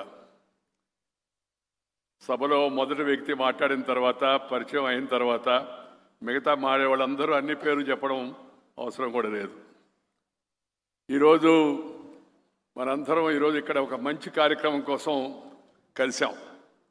పెద్దలు, మిత్రులు, పెద్ద మనిషి, మంచి మనిషి, మంచి మనసున్న మనిషి అయిన దత్తాత్రేయ గారి యొక్క ఆత్మకథ పుస్తకాన్ని ఆవిష్కరించే కార్యక్రమం శ్రీ రామ్నాథ్ కోవింద్ గారి దగ్గర నుంచి, చంద్రబాబు నాయుడు గారి దగ్గర నుంచి ఇంకా అనేక మంది ప్రముఖులందరూ, గవర్నర్లు అందరూ కూడా కలిసి అందరం కలిసి ఒకే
మీద ఈ పుస్తక ఆవిష్కరణ కార్యక్రమం చేయడం చాలా సంతోషంగా ఉంది. చాలా పనిచేసే వాళ్ళ సంఖ్య రోజు రోజుకి తగ్గిపోతుంది.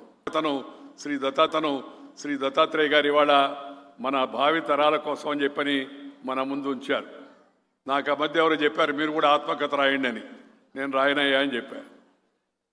మీ జీవిత చరిత్ర రాస్తే వేరే వాళ్ళని రాయండి, కానీ ఆత్మకథ రాయనన్నాను. ఎందుకంటే రాస్తే అనేక విషయాలు ఉన్న విషయాలు చెప్పాల్సి వస్తుంది, ఇబ్బంది అవుతుంది దానివలన. అందుకని నేను రాయను అని చెప్పాను. ఈ ఆత్మకథ రాసి ఎవరిని ఒప్పించకపోవడం అవుతుందో అది చిన్న విషయం కాదు. శ్రీ బండారు దత్తాత్రేయ గారు ప్రజల కథే నా ఆత్మకథ అని ఒక చక్కని ఈ అర్థవంతమైన పేరు పెట్టి ఈ పుస్తకాన్ని మన ముందు ఉంచారు. చాలా కథ ఏముంటుంది, ప్రజలకు నిజమైన ప్రజా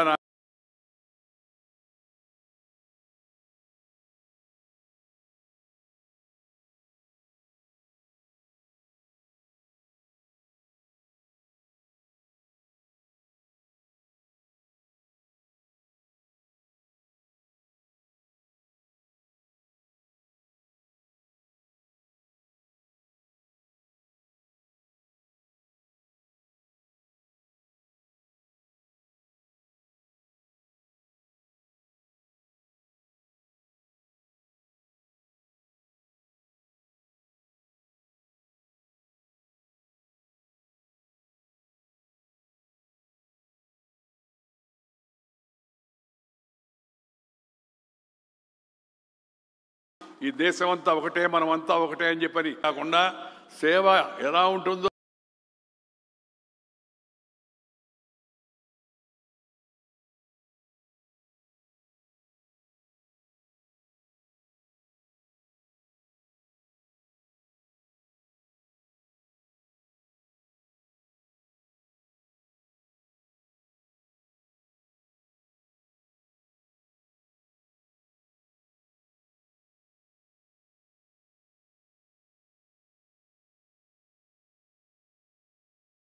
సేవ చేసి శ్రీ బండారు దత్తాత్రేయ గారిని చెప్పని సందర్భంగా మీ అందరికీ నేను మనవి చేస్తూ ఉన్నాను.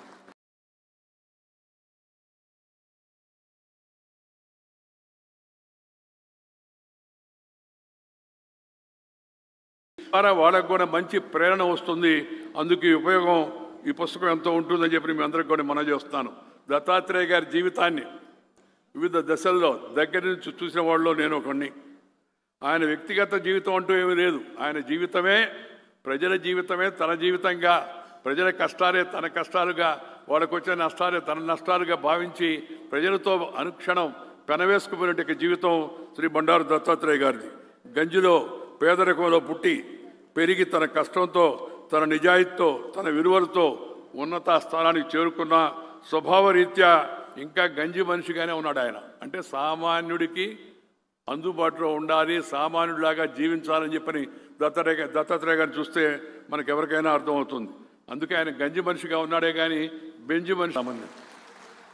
పదవిలో లేకున్నా పదవిలో ఉన్న ఆయన తామరాకు మీద నీటి బొట్టులాగే ఉన్నాడు. తామరాకు మీద నీటి బొట్టు చూడడానికి అందంగా ఉంటుంది, కానీ నిలబడదు అది అక్కడ. ఎంతో ప్రత్యేకత దానికి ఉంది. శ్రీ దత్తాత్రేయ గారు ఈ పదవిలో ఉన్నవాళ్ళు ఇప్పుడు అంతా హంగు ఆర్భాటాలు చూపిస్తూ ఉంటారు చాలామంది. ఈ హంగు ఆర్భాటాలకు దూరంగా ఆయన ఉండి మంచి ఆదర్శాన్ని మన ముందు పెట్టాడు. పదవిలో ఉంటే హంగు ఆర్భాటం చూపించడం, పదవి లేకపోతే నిరాశ చెందడం ఈరోజు మనం చూస్తున్నాం. పదవుల కోసం పార్టీలు మారడం, అదేదో మంచినీళ్ళ ప్రాయంగా ఉదయం మధ్యాహ్నం సాయంత్రం మనం చిన్నపిల్లలకి అదేదో డైపర్లో ఏదో మారుస్తూ ఉంటాం మామూలుగా. కారణం ఎందుకు మీ అందరికీ తెలుసు. కొంతమంది రాజకీయ నాయకులు చూస్తే అలా అనిపిస్తుంది. ఇప్పుడు ఆ విధంగా ఎప్పుడు ఎవరు ఏ పార్టీలో ఉంటారో కూడా తెలవదు. నేను మొన్న ఎక్కడో మాట్లాడుతూ చెప్పాను, ఆర్టీసీ బస్సు స్టాండ్లో బోర్డు పెడతారు, బస్సుల యొక్క రాకపోకలని. ఈ మధ్య నేను ఎక్కడో మాట్లాడుతూ చెప్పాను, అయ్యా ప్రతి ఊరిలో ఒక బోర్డు పెట్టండి, రాజకీయ నాయకుల యొక్క రాకపోకలు, ప్రస్తుతం ఫలానా ఆయన ఫలాని పార్టీలో ఈ క్షణంలో ఉన్నాడని చెప్పండి అని. రాజకీయం అంటే అలాంటి చులకనైపోయింది, బాధ కలుగుతుంది. ఎందుకంటే మేము కూడా రాజకీయాల నుంచి వచ్చిన వాళ్ళం కాబట్టి.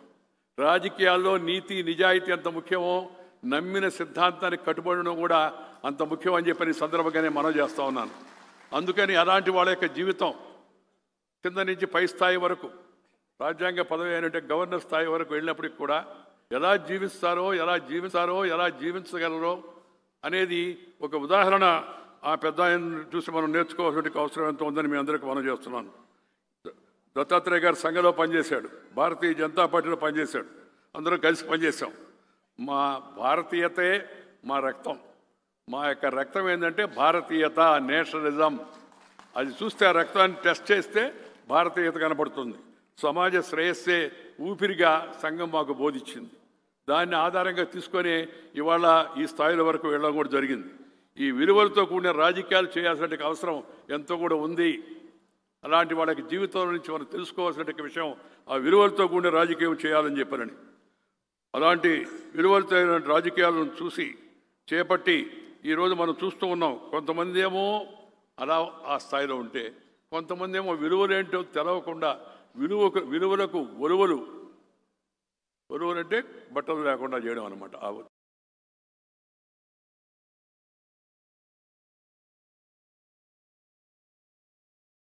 తీసేసినట్టుగా అలా చేస్తున్నట్టు ఇక రాజకీయ తరాన్ని కూడా మనం చూస్తున్నాం. అందుకని మరింతగా దగ్గర నుంచి గమనించాల్సిన అవసరం ఉంది. రాజకీయాల్లో విమర్శలు ఉండాలా, ప్రతి విమర్శలు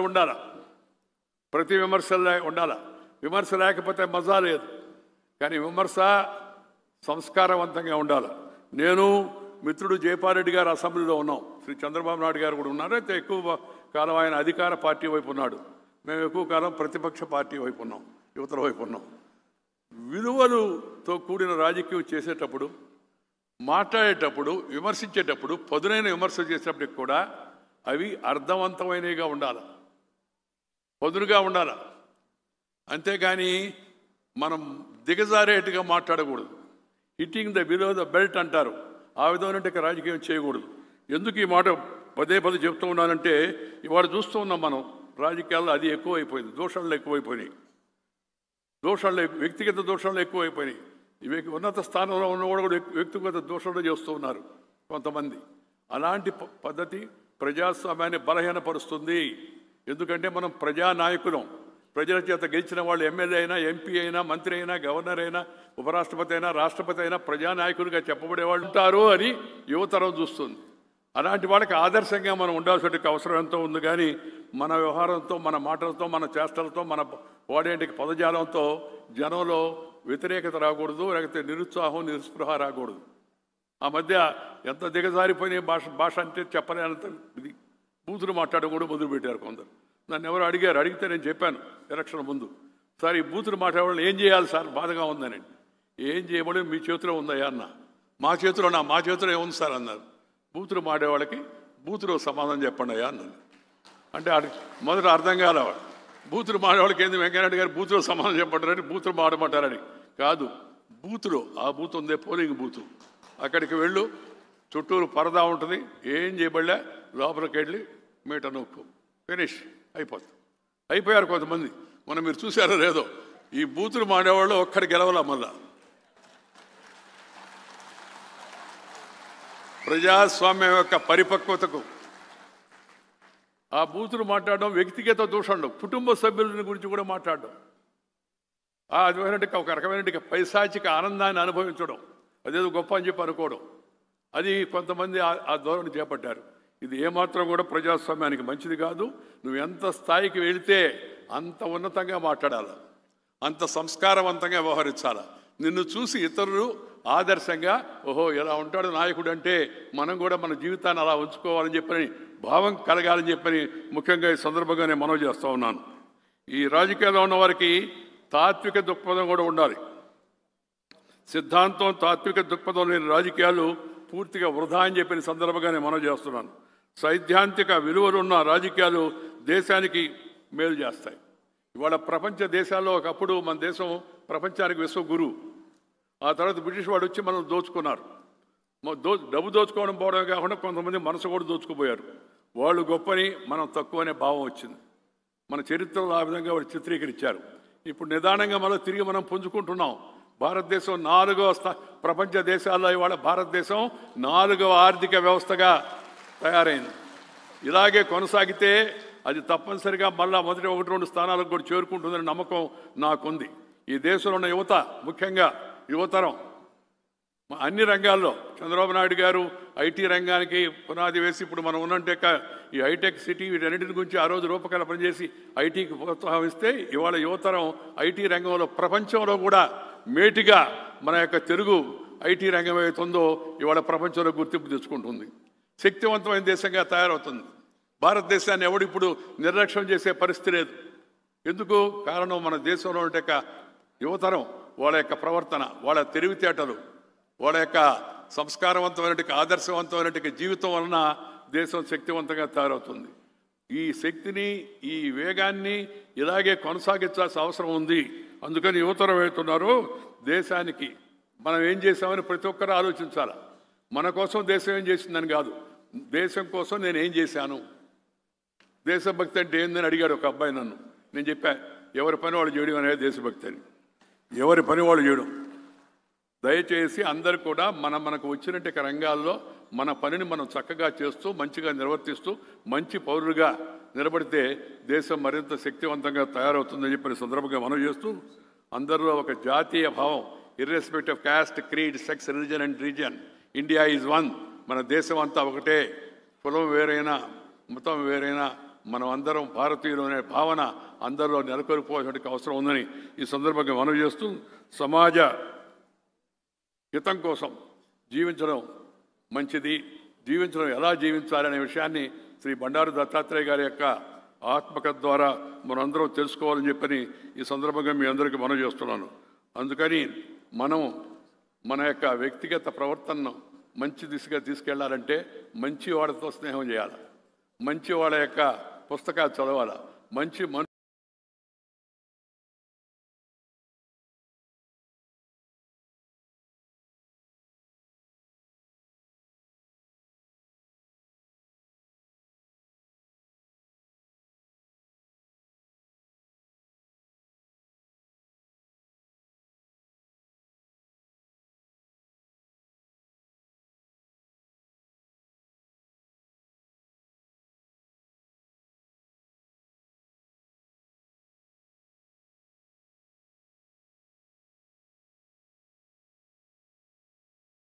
యొక్క జీవితాలను అర్థం చేసుకోవాలా. అలాంటి మంచి మనుషుడు ఒక మంచి మనిషి. వారు వివరించి మనకు దిశానిర్దేశం చేసి శాల్వాతో సత్కరిస్తారు.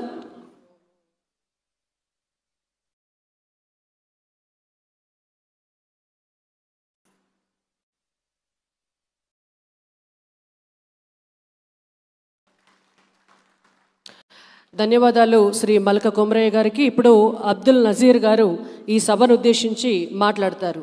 Kindly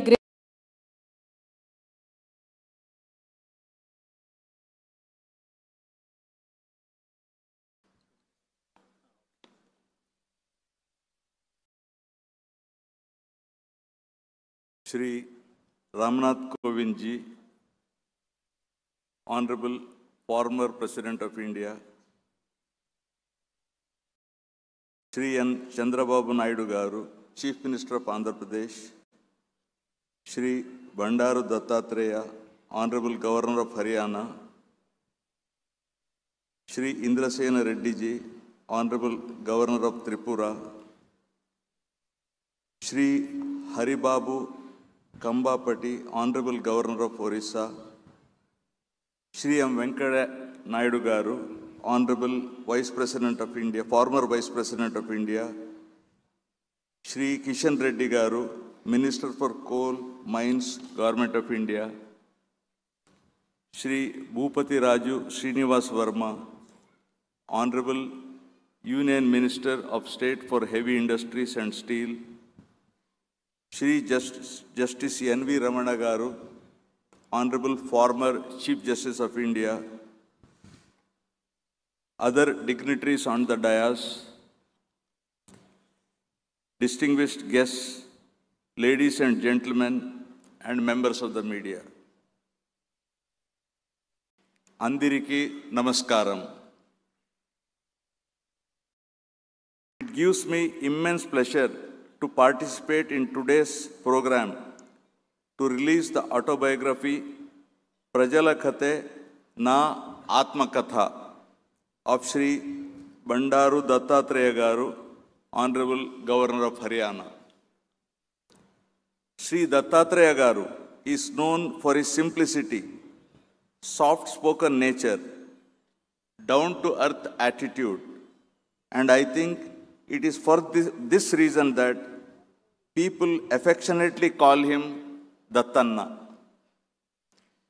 He has dedicated his entire life in the service of the people and maintains a close relationship with them, listens to their issues, and resolves them to the extent possible. Sri Dattatreya is considered Ajata Shatru, one who has no enemies at all. He is a non-controversial public leader accepted by everyone. As Union Minister, Sri Dattatreya held key portfolios including urban development, railways, labor and employment, etc., till he became the governor of Himachal Pradesh in 2019.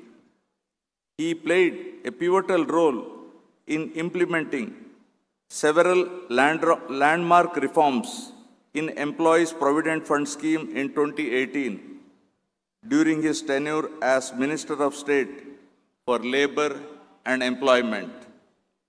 Sri Dattatreya was conferred the Best Parliamentarian Award for his contribution to parliamentary practices in 2017. He always stood for fairness in society and worked to resolve the problems faced by downtrodden sections of the society. Sri Dattatreya contributed to various programs that focus mainly on improving living conditions of communities in rural areas and actively participates in events that encourage social harmony and national unity and integrity.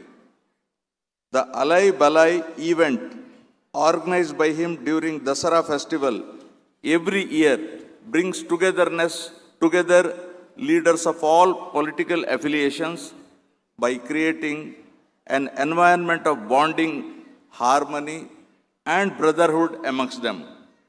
I sincerely hope that the autobiography of Sri Dattatreya, Prajalakate Na Atmakatha, will be an inspiration to the young and upcoming politicians, and the book will motivate them to learn from his experiences in life.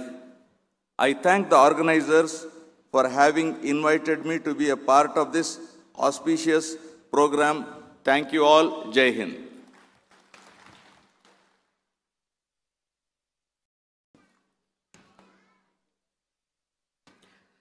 Thank you very much sir. ఇప్పుడు supreme court న్యాయమూర్తి మాజీ న్యాయమూర్తి doctor N V Ramana గారిని బెక్కరి జనార్దన్ రెడ్డి గారు శాల్వాతో సన్మానించవలసిందిగా కోరుతున్నాము. వారు శాల్వాతో సన్మానించిన తర్వాత N V Ramana గారు ఈ సభను ఉద్దేశించి మాట్లాడతారు. అతిథులందరికీ కూడా ఒక విన్నపము, ఆడిటోరియంలో పైన చాలా కుర్చీలు ఖాళీగా ఉన్నాయండి, నిల్చోవలసినటువంటి అవసరం లేదు. దయచేసి వెళ్ళి ఆ కుర్చీల్లో కూర్చోవలసిందిగా మీ అందరికీ కూడా విన్నపం.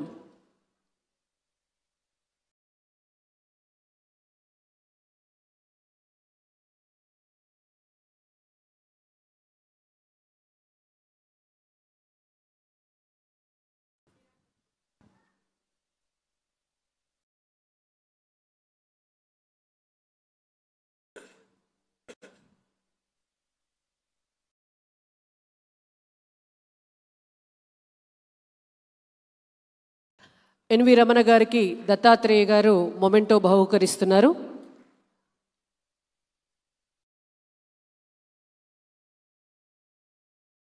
ఇప్పుడు రమణ గారు సభనుద్దేశించి మాట్లాడవలసిందిగా వారిని కోరుతున్నాం.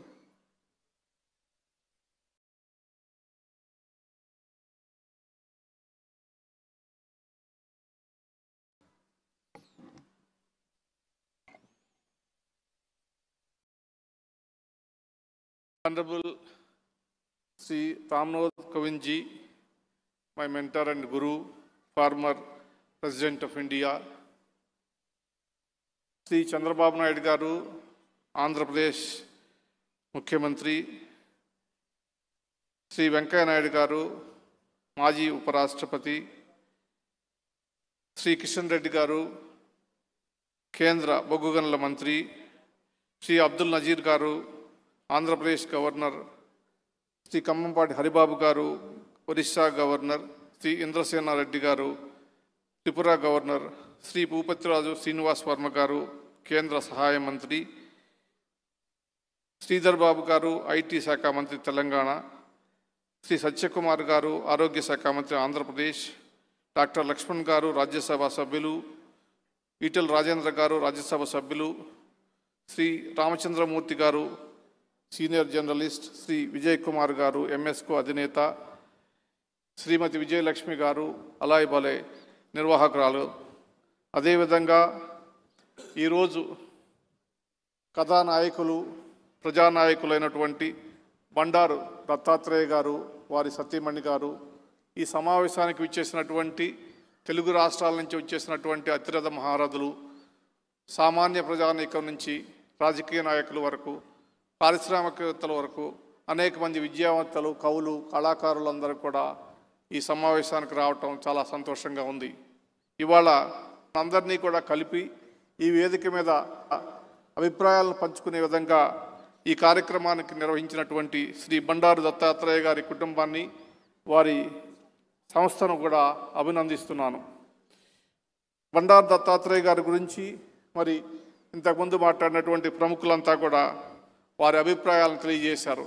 ఎవరు మాట్లాడినా ఎవరు చెప్పినా ఒకటే మాట, అది ఆయన అజాత శత్రువు, నిరారంభుడు, ప్రజాసేవకుడు, ప్రజల కోసం తన జీవితాన్ని అంకితం చేసినటువంటి గొప్ప వ్యక్తిగా మరి అభివర్ణించారు. ఆ విషయంలో మళ్ళా పదే పదే నేను చెప్పాల్సినటువంటి అవసరం లేదు. అతి సామాన్యమైనటువంటి కుటుంబం నుంచి వాళ్ళ అత్యున్నతమైనటువంటి రాజ్యాంగ పదవుల్ని అధిరోహించడానికి ఆయన జీవితంలో అనేకమైనటువంటి ఆటుపోట్లను ఎదుర్కొన్నాడు.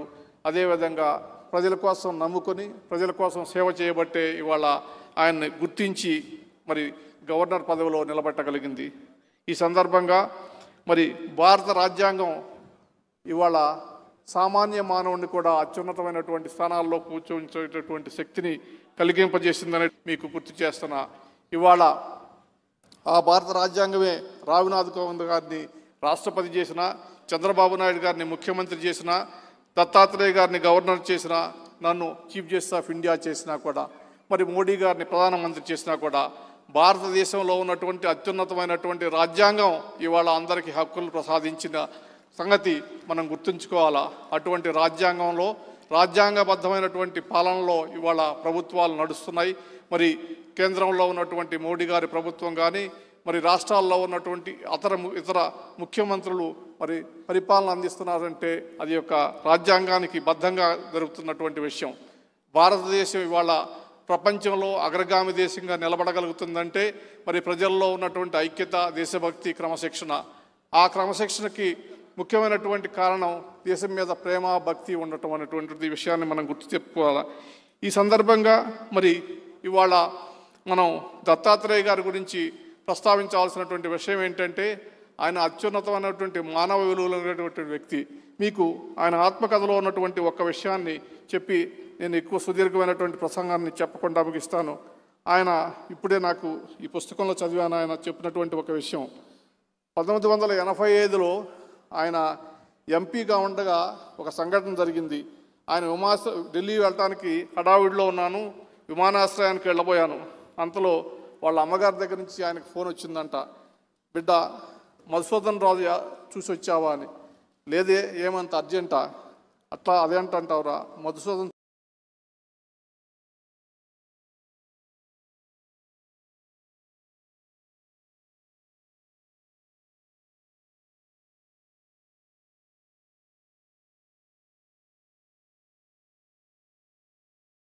చచ్చిపోయింది కదా అని.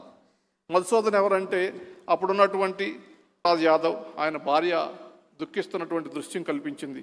వాళ్ళని పరామర్శించి బయటకు వస్తున్నారు. అక్కడ ఉన్నటువంటి మీడియా మిత్రులు ఆయన ప్రశ్నించారంట, మధుసూదన్ రాజ్ నక్సలైట్, మీరెందుకు వచ్చారు? మీ పార్టీ వేరే కదా, అప్పటికే నాకన్నా ఏమన్నా అవుతుందని చెప్పి పోలీసులు తొందరగా వెళ్ళిపోమని చెప్తున్నారు. మీడియాతో నాకు మనసులో ఉన్నటువంటి ఒక మాట చెప్పాను. మధుసూదన్ రాజ్ నక్సలైటే కావచ్చు, అతనికి సంతాపం తెలపడానికి వచ్చిన వాళ్ళలో నక్సలైట్ సానుభూతి పరులు బంధువులు ఉండవచ్చు. అయితే ఏంటి, అతను పుట్టినప్పుడు తీవ్రవాదిగా పుట్టలేదు. అతను నాకు బంధువు. నేను మానవ సంబంధాలను గౌరవిస్తాను. అది ఆయనలో ఉన్నటువంటి ప్రత్యేకత. అటువంటి అద్భుతమైనటువంటి మానవ సంబంధాలు కలిగినటువంటి వ్యక్తి కాబట్టి ఇవాళ అన్ని పార్టీలకు అతీతంగా తెలుగు రాష్ట్రాల నుంచి ఆయన అభిమానులు పెద్ద సంఖ్యలో వచ్చి ఈ కార్యక్రమంలో పాల్గొన్నారు. మరి ఈ రకంగా మరి ఆయన గొప్ప ఆదర్శవంతమైనటువంటి జీవితాన్ని గడిపినటువంటి వ్యక్తిగా ఆయన జీవిత కథ, ప్రజల కథే నా ఆత్మకథ అన్నాడు. ఆ మాట అనడానికి చాలా ధైర్యం, దమ్ము కావాలా. ప్రజల కథే నా ఆత్మకథ అని చెప్పి అటువంటి గొప్ప వ్యక్తికి ఇవాళ ఈ రోజున మనం అందరం కూడా మరి గౌరవసంపంగా ఇక్కడ అభివందనలు తెలియజేయడానికి వచ్చినందుకు గాను సంతోషిస్తూ నాకు ఈ అవకాశం ఇచ్చినటువంటి మీ అందరికీ కూడా కృతజ్ఞతలు తెలియజేసుకుంటూ ముగిస్తున్నాను.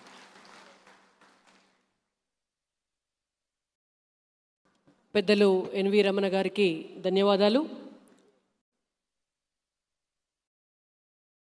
ఆంధ్రప్రదేశ్ ముఖ్యమంత్రి వర్యులు శ్రీ నారా చంద్రబాబు నాయుడు గారు వారికి షెడ్యూల్డ్ మీటింగ్స్ ఉన్న నేపథ్యంలో వారు, అలాగే రామ్నాథ్ కోవింద్ గారు భారత మాజీ రాష్ట్రపతి, వారికి కూడా షెడ్యూల్డ్ మీటింగ్ ఉండడం వల్ల వారు బయలుదేరుతున్నారు. మిగిలినటువంటి అతిథులంతా కూడా ఉంటారు. ఈ కార్యక్రమంలో మిగిలినటువంటి అతిథుల ప్రసంగాలు పూర్తయిన తర్వాత దత్తాత్రేయ గారికి మరియు వారి సతీమణి వసంత గారులకు సన్మాన కార్యక్రమం కూడా ఉంటుంది. మిత్రులారా, ఈరోజు తెలంగాణ క్యాబినెట్ ఎక్స్పాన్షన్ నడుస్తుంది. ఆ ఎక్స్పాన్షన్ అయిన వెంటనే తెలంగాణ గవర్నరు, తెలంగాణ ముఖ్యమంత్రి వాళ్ళు కూడా ఈ యొక్క కార్యక్రమంలో పాల్గొనబోతున్నారు. అలాగే ఇప్పుడు ఇంకా కార్యక్రమం కొనసాగుతుంది కాబట్టి దయచేసి పెద్దలు మాజీ రాష్ట్రపతి రామ్నాథ్ కోవింద్ గారు, అలాగే మాజీ ఉపరాష్ట్రపతి వెంకయ్యనాయుడు గారు, అలాగే ముఖ్యమంత్రి ఆంధ్రప్రదేశ్ చంద్రబాబు నాయుడు గారు, వారు ఎంతో అభిమానంతో ఎంతో ప్రేమతో వారు విచ్చేసి ఈ కార్యక్రమంలో పాల్గొని నన్ను ఆశీర్వదించినందుకు వారికి నేను హృదయపూర్వకమైన ధన్యవాదాలు తెలియజేస్తూ కార్యక్రమాన్ని కొనసాగిస్తాము. యథావిధిగానే మీరు ఇంత ఓపికగా చాలా సమయం నుంచి కూర్చున్నందుకు ఇంకా కొంత సహకరించాలని అనేక మంది పెద్దలు, నేను పేరు పేరునే చెప్పగలుగుతాను, చాలా సంతోషం. ఎందుకంటే డాక్టర్ సోమరాజు గారు రావడం, అలాగే ప్రొఫెసర్ ఇనాక్ గారు, చాలా పెద్ద వయసు, అలాంటి వాళ్ళు చాలామంది మహానుభావులు ఉన్నారు. కాబట్టి దయచేసి ఈ కార్యక్రమాన్ని కొనసాగిద్దాం.